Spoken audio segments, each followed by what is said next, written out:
اگر شوہر بیوی کی موجودگی میں اٹھ کر کوئی کام کر لے تو گھر کے لوگ تانا دیتے ہیں کہ تجھے کیا ہو گیا، کہ تو بیوی کو کیوں نہیں کہتا، اپنے کام اپنے ہاتھ سے کیوں کرتا ہے. اور اس کے بعد پھر بہو پر وہ آفت آتی ہے کہ جس کا ہم تصور نہیں کر سکتے. یقیناً عورتیں اپنے شوہر کی خدمت کرے، اس کا ذکر میں آگے کرنے والا ہوں، لیکن شوہر بھی کچھ کام کرے.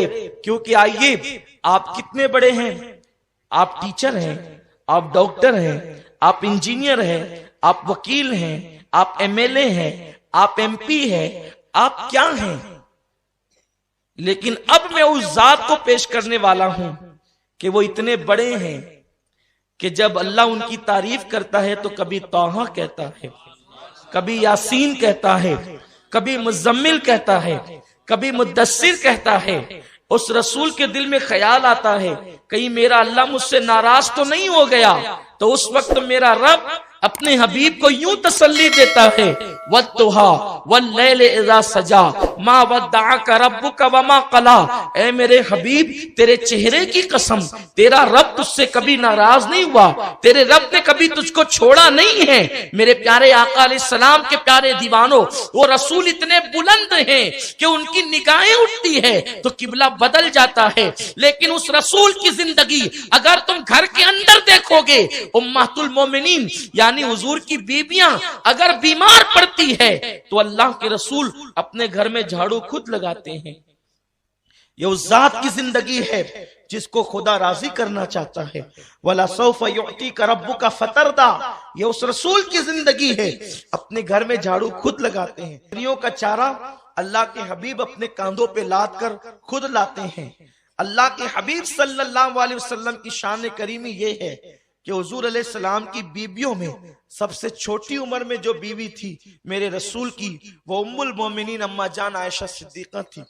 جب نئی نئی شادی ہو کر کے آئی تو کم عمری میں ان کو آٹا گوننا نہیں آتا تھا. ظاہر سی بات ہے، نوی نویلی دلہن ہوتی ہے تو بہت سارے کام وہ نہیں جانتی ہے. ہمارے ہاں بھی ہوتا ہے کہ وہ نہیں جانتی ہے، لیکن نہیں جانتی ہے تو ہمارے ہاں پنچایت بیٹھتی ہے، ہمارے یہاں میٹنگیں بیٹھتی ہے. ہنسنے کی بالکل کوئی بات نہیں ہے. یہ آپ کے معاشرے کی رودات میں آپ کو سنا رہا ہوں. اگر گھر کے اندر نئی نویلی دلہن کو کام کرنا نہ آئے تو ہمارے یہاں پورے محلے میں اعلان ہوتا ہے وہ فلاں کی بہو، وہ فلاں کی بیوی، وہ فلاں کی بیٹی کو تو کچھ آتا ہی نہیں. لیکن یہ عمر کے تقاضے ہوتے ہیں، گھروں کے تقاضے ہوتے ہیں. حضور علیہ السلام کی بیوی میری اور آپ کی امی جان، اور وہ بھی وہ ہماری امی جان، ہماری ماؤں کی عظمت جس کے قدموں پہ قربان، جس کے بستر پہ قرآن نازل ہوتا ہے، جس کے بستر پہ اللہ قرآن نازل فرماتا ہے، وہ رسول کی مقدس جسے امام اہل سنت نے محبوب رب العالمین لکھا ہے، وہ ام المومنین چھوٹی سی عمر ہے، شادی ہو کر آئی ہے اور ابھی آپ کو آٹا گوننا نہیں آتا. تو پتا ہے اس وقت میرے رسول اپنی بیوی کو آٹا گون کر کے خود دیا کرتے تھے. آپ آٹا گون کر کے دیتے اور ام المومنین کھانا پکاتی. آپ غور فرمائیں، کیا حضور علیہ السلام کی یہ زندگی ہمیں نہیں بتاتی کہ اگر بیوی تنہا ہو تو ہم اس کے کاموں میں اس کے ہاتھ بٹائیں یا اس کی مدد کریں؟ وہ بیمار ہو، امہات المومنین بیمار ہوتی تو حضور علیہ السلام پانی کا انتظام خود فرماتے، ان لوگوں کے حصے کا کام خود کرتے. لیکن آج سماج میں یہ ساری چیزیں جو ہے وہ عیب کی نظر سے دیکھی جاتی ہے. عورت کا مطلب یہ کہ وہ مظلوم ہے، وہ کنیز ہے. عورت کا مطلب یہ وہ پیر کی جوتی ہے. اس لیے مرد عورتوں سے دور، عورتیں مردوں سے دور، اور گھر کے اندر ایک جہنم کی آگ جل گئی ہے. نہ شوہر کے دل میں بیوی کی وہ محبت رہی، نہ بیوی کے دل میں وہ شوہر کی محبت رہی. مسلمانوں، اپنا مذہب یہ ہے، ہم بیوی کو ٹیشو کے طور پہ استعمال نہیں کرتے، ہم بیوی کو اپنے محبوب کی حیثیت سے رکھتے ہیں. اور اپنا مذہب تو کتنا حسین ہے کہ بیوی زندہ ہوتی ہے تو ہم بیوی کے نام پر شہر بساتے ہیں سمرقند اور بخارا کی طرح، اور بیوی مر جاتی ہے تو اس کی محبت میں ہم تاج محل بناتے ہیں۔ ہم وہ لوگ ہیں زندہ ہے تو شہر بساتے اور مر جائے تو تاج محل بناتے ہیں۔ یہ محبتوں کا عالم تھا، یہ پیار کا عالم تھا، لیکن جب تک مسلمان حضور علیہ السلام کی سنت مبارکہ پر عمل کرتے ہوئے بیوی کے ساتھ زندگی گزارتا تھا تو جیتے جی شہر بستے، مرنے کے بعد محل بنتے۔ لیکن جب سے اس مسلمان نے سیریل اور فلموں کے ذریعے سے بیوی کے ساتھ زندگی گزارنے کا طریقہ سیکھا ہے تو آج عورتیں مشکوک ہو کر کے رہی ہے۔ عورتوں کا اعتماد شوہر پر نہیں، شوہر کا اعتماد بیوی پر نہیں۔ آپ جانتے ہیں اللہ کے رسول صلی اللہ علیہ وسلم فرماتے ہیں شوہر پر بیوی کا حق یہ ہے کہ شوہر جو لقمہ کھائے وہ اپنی بیوی کو کھلائے، جس قیمت کا لباس شوہر پہنے اسی قیمت کا لباس اپنی بیوی کو پہنائے۔ یہاں تو حال یہ ہے جب جنس خریدنے جائیں گے تو 2,000 کی اپنے لیے خریدیں گے، اور اگر بیوی 500 روپے کپڑوں کے لیے مانگے تو جب تک کہ ماریں گے نہیں، جب تک جھگڑا نہیں کریں گے اس وقت تک کہ اس کو دیں گے نہیں۔ میرے پیارے آقا صلی اللہ علیہ وسلم کے دیوانوں، آپ نے بکریاں خرید کر نہیں لائے، آپ بیوی بنا کر کے لائے ہیں، اور بیوی کے ساتھ حسن سلوک ہونا چاہیے۔ اگر آپ پورے دن کے اندر تسبیح لاتے ہو، یا آپ لمبی داڑیاں کر لیں، یا آپ تہجد گزار بن جائیں، میرے رسول نے فرمایا تم میں کا کوئی اس وقت تک بہتر ہو نہیں سکتا جب تک وہ اپنی بیوی کے ساتھ بہتر نہ ہو۔ آقا ارشاد فرماتے ہیں کہ میں تم سب میں بہتر ہوں اس لیے کہ میں اپنے گھر والوں کے ساتھ اچھا ہوں۔ میرے آقا صلی اللہ علیہ وسلم کے دیوانوں، اسٹیج پر تو سبھی اچھے نظر آتے ہیں، گلی میں تو سبھی اچھے نظر آتے ہیں، ذرا گھر میں کوئی اچھا نظر آئے۔ اللہ اکبر۔ آئیے بزرگوں کا حال عورتوں کے ساتھ کیا تھا۔ ایک مرتبہ ایک صحابی کا ان کی بیوی کے ساتھ جھگڑا ہو گیا۔ دراصل یہ تھا کہ عورتیں جب تک مکے میں تھی بہت دبی دبی رہتی تھی، اس لیے کہ مکے کا ماحول ہی ایسا تھا، ابھی اسلام آیا نہیں تھا، بچیوں کو زندہ دفن کیا جاتا تھا اور عورتوں کے لیے ہمیشہ آستینیں تنی رہتی تھی، تو زمانے جاہلیت کا بہت اثر مکے پر تھا، تو عورتیں بہت مرعوب ڈری سہمی رہتی تھی۔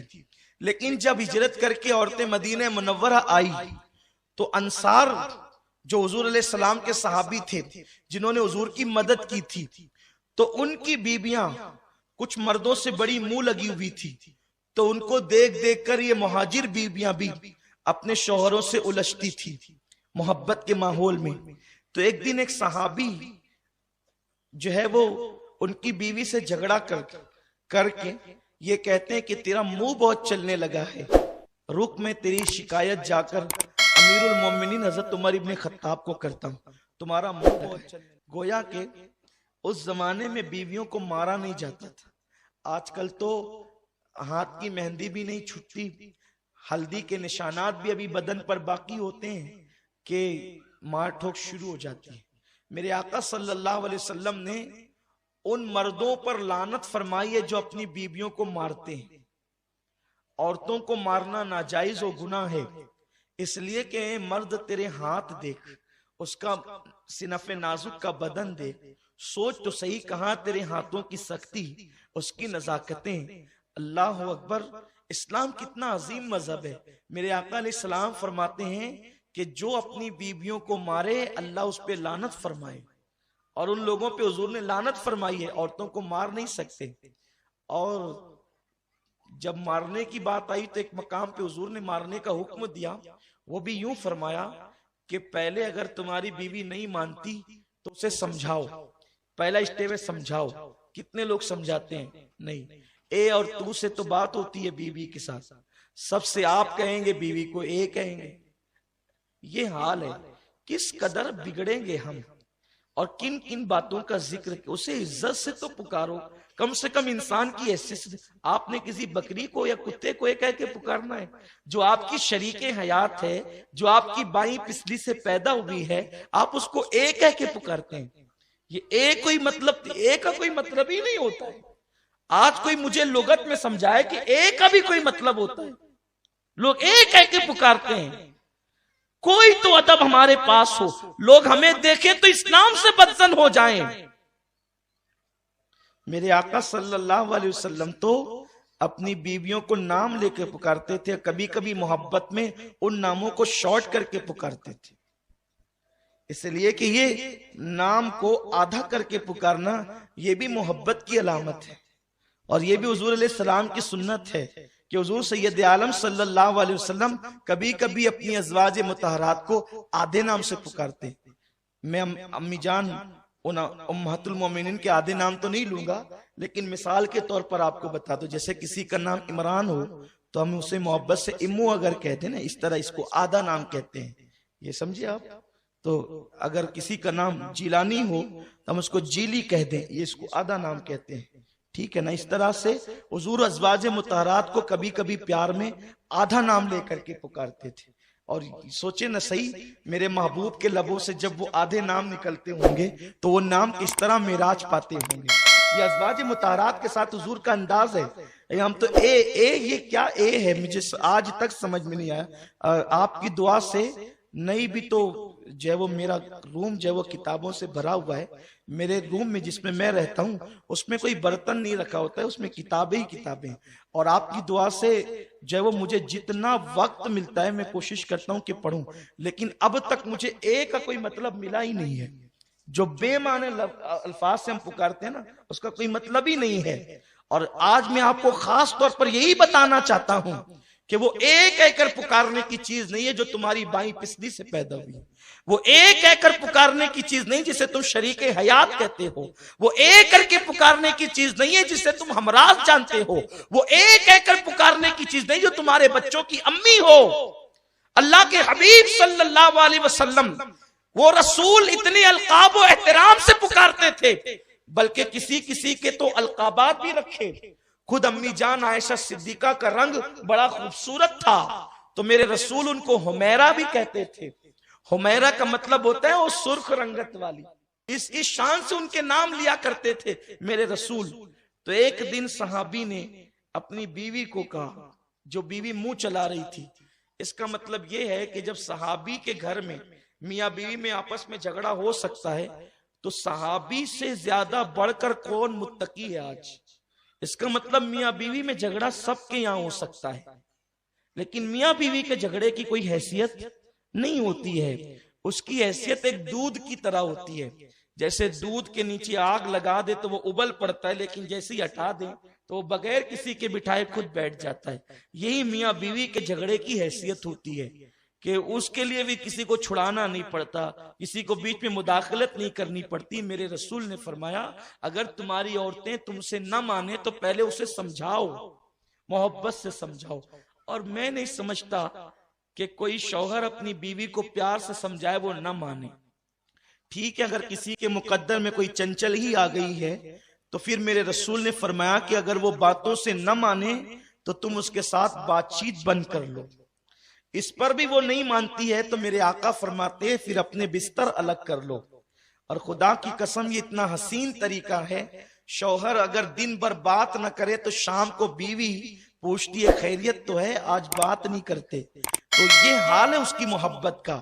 تو جب بستر الگ ہو جائے تو اس پہ تو قیامت ہی ٹوٹ پڑتی ہے۔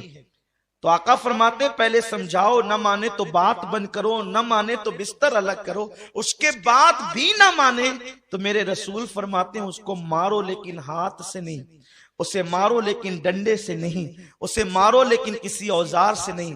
میرے رسول نے فرمایا اگر مارنا ہی ہے تو اپنی بیویوں کو اپنی مسواک سے مارو، اور مسواک کے لیے قانون بنا دیا گیا، مسواک چھنگلیا سے زیادہ پتلی نہیں ہونی چاہیے اور انگوٹھے سے زیادہ موٹی نہیں ہونا چاہیے۔ تو جو نہ چھنگلیا سے پتلی ہو نہ انگوٹھے سے موٹی ہو اور ایک بالشت سے بڑی بھی نہ ہو، تو آپ بتائیں اگر اس مسواک سے بیوی کو مارا جائے تو اسے لگے گی کہاں؟ اس انداز سے حضور علیہ السلام نے تربیت دی۔ تو صحابی کہتے ہیں ٹھیک ہے تیری زبان بہت چلتی ہے، میں جا کر امیر المومنین سے شکایت کرتا ہوں۔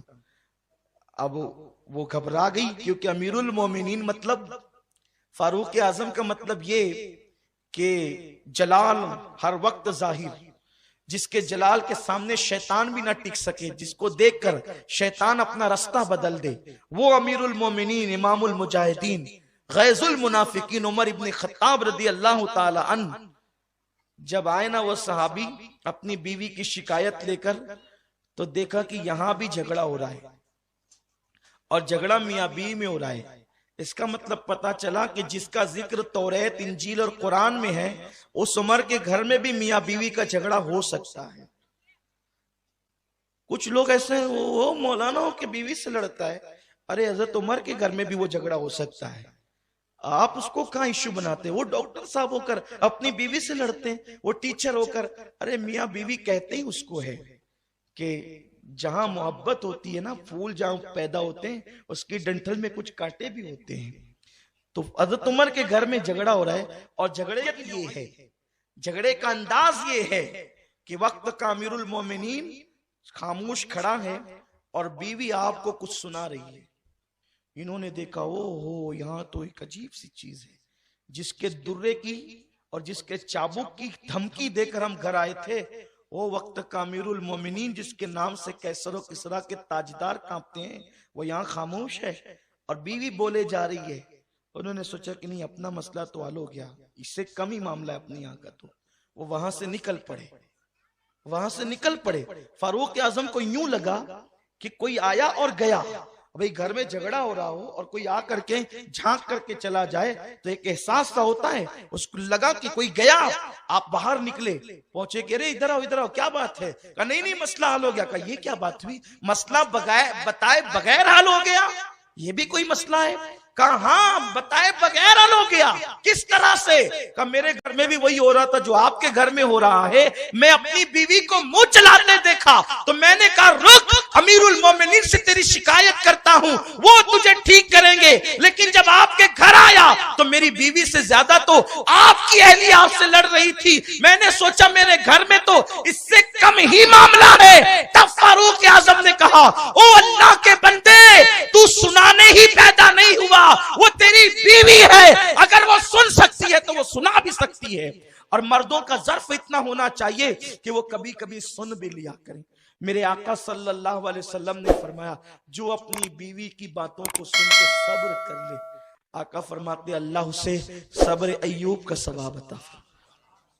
اب میری بہنیں خوش ہو گئی ہوگی، شاید وہ آج مجھے دعا بھی دے رہی ہوگی کہ میں ہمارے لیے بہت اچھا مسئلہ حل کر دیا، لیکن سن لے، اس سے یہ نہ جاننا کہ اب آپ بیوی شوہر سے منہ ہی چلاتے رہیں، استغفر اللہ۔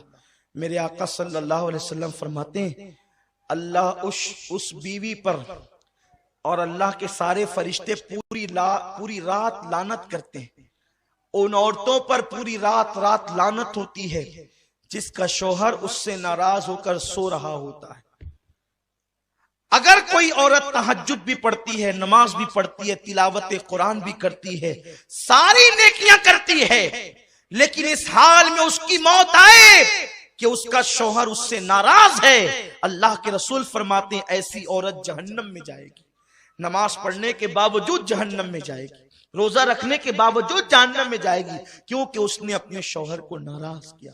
بلکہ یہاں تک میرے رسول نے فرمایا کوئی عورت تندور پر روٹی ڈال چکی ہو، اس زمانے میں توے نہیں تھے یعنی کہ جیسے آج ہیں، تندور پر روٹیاں پکتی تھی، آقا فرماتے ہیں کوئی عورت تندور پر روٹی ڈال چکی ہو اور اس کا شوہر اسے اپنے